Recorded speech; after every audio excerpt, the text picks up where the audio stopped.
আসসালামু আলাইকুম। এখন দেখবেন সংবাদ শিরোনাম। বাছাইয়ের পর ইসির হুইসেলের অপেক্ষায় প্রার্থীরা, শেষ মুহূর্তেও সবার জন্য সমান সুযোগের প্রতিশ্রুতি। ঝুঁকিপূর্ণ 16,500 কেন্দ্র। নতুন বাংলাদেশ গড়তে গণভোটে হায়ের পক্ষে সিল মারার আহ্বান প্রধান উপদেষ্টার। কয়েক জেলায় উপদেষ্টাদের সচেতনতামূলক প্রচার।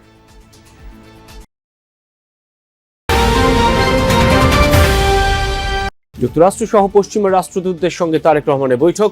যশোরে ভার্চুয়াল সভায় বললেন, জনগণের জীবনে বাস্তব পরিবর্তন আনাই লক্ষ্য।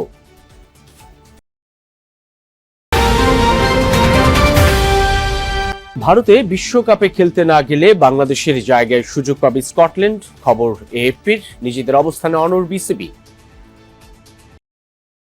এতক্ষণ দেখছিলেন সংবাদ শিরোনাম, এখন দেখবেন বিস্তারিত। আরও আটঘাট বেঁধে নেমেছে ইসি, আর প্রার্থীরা আছেন যাচাই বাছাই শেষে প্রচার শুরুর অপেক্ষায়। 28 জানুয়ারি আইনশৃঙ্খলা বাহিনীর সাথে বিশেষ সভা করবে ইসি। যাচাই বাছাইয়ে কমিশনের ভূমিকা নিয়ে দলগুলো আক্ষেপ প্রকাশ করলেও কমিশনার আনোয়ারুল ইসলাম সরকার বলছেন, কোনো রাজনৈতিক চাপে নেই তারা। সব দলই তাদের কাছে সমান। ধাপে ধাপে প্রকাশ করা হচ্ছে আসন ভিত্তিক ভোট কেন্দ্রের গেজেট। ব্যালট ও সামগ্রী মাঠ পর্যায়ে পাঠানো হবে 2 ও 3 ফেব্রুয়ারি। নির্বাচনের লক্ষ্যে আসনভিত্তিক ভোট কেন্দ্রের গেজেট প্রকাশ শুরু করেছে ইসি। গণপ্রতিনিধিত্ব অধ্যাদেশ অনুযায়ী ভোটের তারিখের অন্তত 25 দিন আগে ভোট কেন্দ্রগুলোর চূড়ান্ত তালিকা গেজেটে প্রকাশের বিধান আছে। ইসির আদেশে উপসচিব মোহাম্মদ হুমায়ুন কবির স্বাক্ষরিত ভোট কেন্দ্রের গেজেটে প্রতিটি নির্বাচনী এলাকার নাম, অন্তর্ভুক্ত উপজেলা, ইউনিয়ন, ভোট কেন্দ্রের নাম ও অবস্থান সহ বিভিন্ন বিষয় তুলে ধরা হয়েছে। এছাড়া আগামী 28 জানুয়ারি আইন শৃঙ্খলা রক্ষাকারী বাহিনীর সাথে বিশেষ সভা করবে ইসি। সেখানে যাচাই বাছাই করা হবে আইন শৃঙ্খলা রক্ষাকারী বাহিনীর নির্বাচনের প্রস্তাবিত বাজেট। এছাড়া নির্বাচনী পর্যবেক্ষকদের অনুমতি দেওয়ার কথাও রয়েছে। নির্ধারণ করা হয়েছে আরও কিছু কর্মপরিকল্পনা। ভোট কেন্দ্রে আইন শৃঙ্খলা বাহিনীর ক্যাম্প তৈরি না করারও নির্দেশ দিয়েছে ইসি। এদিকে সোমবার দুপুরে নির্বাচন ভবনে কথা বলেন কমিশনার আনোয়ারুল ইসলাম সরকার। আশা প্রকাশ করেন একটি ভালো প্রতিদ্বন্দ্বিতামূলক নির্বাচনে অংশ যারা নিবে তারা নির্বাচন কমিশনের দৃষ্টিতে সবাই সমান। ভালো দিক লক্ষণীয় যে সবাই আসতেছে নির্বাচন কমিশনে, তাদের অভিযোগ, অনুযোগ, পরামর্শ এগুলো দিচ্ছে। এতে করে কিন্তু নির্বাচন কমিশন এনরিচ হচ্ছে। ছোটোখাটো সমস্যা যেগুলো আছে সেগুলো আমরা সমাধান করছি। বড় ধরনের কোনো সমস্যা নির্বাচন কমিশন এখনো পর্যন্ত করে নাই এবং সমস্যায় পড়ে নাই। কমিশনকে অস্বাভাবিক অভিজ্ঞতার সম্মুখীন হতে হচ্ছে কিনা এমন প্রশ্নের জবাবে কমিশনার আনোয়ারুল ইসলাম সরকার বলেন, কোনো কমিশনই দুবার নির্বাচন আয়োজনের সুযোগ পায় না। তবে দেশে জাতীয় নির্বাচনের দিন গণভোটে হাতে ভোট দেওয়ার আহ্বান জানিয়েছেন প্রধান উপদেষ্টা ডক্টর মোহাম্মদ ইউনূস। অনিয়ম দুর্নীতির বিরুদ্ধে থাকতে এবং নতুন বাংলাদেশ গড়তে হা ভোটের পক্ষে অবস্থান বলে জানান তিনি। এদিন দেশের বিভিন্ন জেলায় গণভোটের পক্ষে প্রচারে অংশ নেন অন্তর্বর্তী সরকারের উপদেষ্টারা।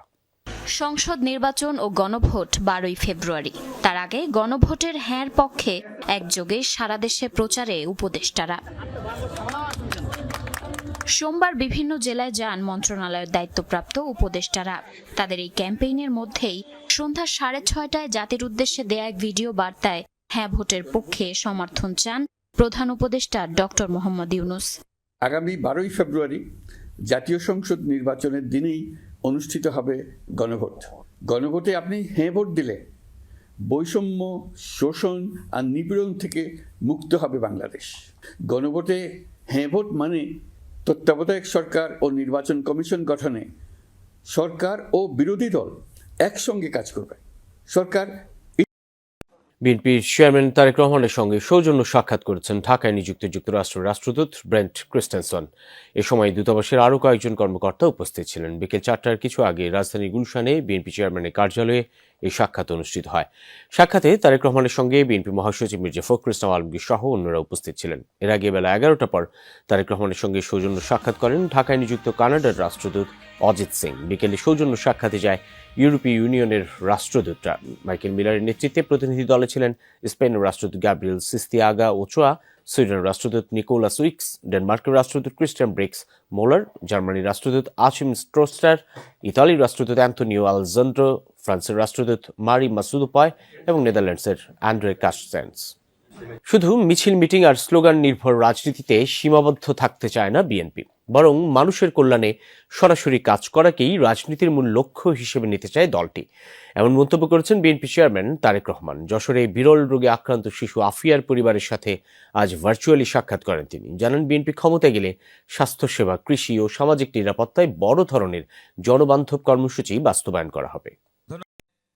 দুপুরে যশোরে বিরল রোগে আক্রান্ত শিশু আফিয়ার পরিবারের সঙ্গে ভার্চুয়ালি সাক্ষাৎ করেন বিএনপির চেয়ারম্যান তারেক রহমান। এ সময় আফিয়া ও তার মায়ের জন্য বিএনপির পক্ষ থেকে নির্মিত একটি নতুন ঘর আনুষ্ঠানিকভাবে হস্তান্তর করা হয়। পরিবারের খোঁজ খবর নেয়ার পাশাপাশি ভবিষ্যতেও তাদের পাশে থাকার আশ্বাস দেন তিনি। খালেদা জিয়া যেমন আপনাদের পাশে ছিলেন, ঠিক খালেদা জিয়ার দল বিএনপিও ইনশাআল্লাহ আগামী দিনে শক্তভাবে, দৃঢ়ভাবে আপনাদের পাশে থাকবে। পরে ভার্চুয়াল অনুষ্ঠানে উপস্থিত নেতাকর্মীদের উদ্দেশ্যে দেশের রাজনীতির ভবিষ্যৎ নিয়েও বক্তব্য রাখেন তারেক রহমান। বিএনপি চেয়ারম্যানের ভাষায়, ক্ষমতার রাজনীতি নয়, মানুষের কল্যাণই বিএনপির রাজনীতির মূল অঙ্গীকার। আগামীতে দলটি গুরুত্ব দিতে চায় জনবান্ধব। বাংলাদেশে বিশ্বকাপ ভেন্যু নিয়ে সিদ্ধান্তের বিষয়ে আইসিসি থেকে কোনো নির্দিষ্ট তারিখ জানানো হয়নি বলছেন বিসিবির মিডিয়া কমিটির চেয়ারম্যান আমজাদ হোসেন। ভারতে না খেলার বিষয়ে অনড় বিসিবি। তেমনটা হলে বিশ্বকাপে বাংলাদেশের জায়গা নেবে স্কটল্যান্ড, বলছে ইএসপিএন ক্রিকইনফো। ভারতীয় গণমাধ্যমের মতে টাইগারদের বিশ্বকাপ এখন ঘোর অনিশ্চয়তায়। দোরগোড়ায় টি-20 বিশ্বকাপ, তবে ভারতে অনুষ্ঠিতব্য সেই বিশ্বকাপে বাংলাদেশ খেলছে কিনা সেটাই এখন বড় প্রশ্ন। দিন দুয়েক আগে আইসিসির প্রতিনিধির সঙ্গে বিসিবির বৈঠকের পরেও মেলেনি কোনো সমাধান। ভারতে যাবে না বাংলাদেশ, সেটি স্পষ্ট করেই জানিয়ে দিয়েছে বিসিবি। সেই সঙ্গে আয়ারল্যান্ডের সাথে গ্রুপ পরিবর্তনের বিষয়ে আলোচনা হলেও তাতে রাজি হয়নি আইসিসি, বলছে ভারতীয় সংবাদ মাধ্যম ইএসপিএন ক্রিকইনফো। শ্রীলঙ্কার মাটিতেই খেলবে আয়ারল্যান্ড, সেটিও আইরিশদের আশ্বস্ত করেছে আইসিসি। ক্রিকইনফো বলছে 21 জানুয়ারির মধ্যেই সিদ্ধান্ত জানাতে হবে বিসিবিকে। যদি বাংলাদেশ বিশ্বকাপে অংশ নিতে না চায়, তাহলে সেখানে খেলার সুযোগ পাবে বর্তমান র্যাঙ্কিং বিবেচনায় স্কটল্যান্ড। এমন খবরের পর আবারও সরগরম ক্রিকেট পাড়া। একই প্রশ্ন, কি আছে বাংলাদেশের বিশ্বকাপ ভাগ্যে? বিসিবি পরিচালক আমজাদ হোসেন বলছেন, সময় নিয়ে কোনো কিছুই বিসিবিকে জানানো হয়নি আইসিসি থেকে। গত শনিবার 17 জানুয়ারি আইসিসির একজন প্রতিনিধি আসেন, তার সাথে আমাদের ক্রিকেট বোর্ডের একটি প্রতিনিধি দলের বৈঠক হয়। সেখানে আমাদের বিশ্বকাপের পার্টিসিপেশনের জন্য আমাদের যে ভেন্যুর ব্যাপারে ইনফরমেশনটা আমরা বলে দেই যে ঠিক আছে, আমরা যে ভেন্যুতে খেলতে অপারগ এবং অল্টারনেট ভেন্যুর জন্য আমরা রিকোয়েস্ট করি। তাদের প্রতিনিধির সাথে আমাদের বিস্তারিত আলোচনা হয়। ওনারা তখন আমাদেরকে বলেন যে ঠিক আছে, এই ব্যাপারগুলো তারা যে আইসিসিকে অবহিত করবেন এবং পরবর্তীতে ডিসিশন আমাদেরকে জানিয়ে দিবেন। তো এ ব্যাপারে ওনারা কোনো স্পেসিফিক ডেট বা কবে নাগাদ জানাবেন কিছুই বলেননি, শুধুমাত্র বলেছেন যে আমাদেরকে পরবর্তী তারিখটা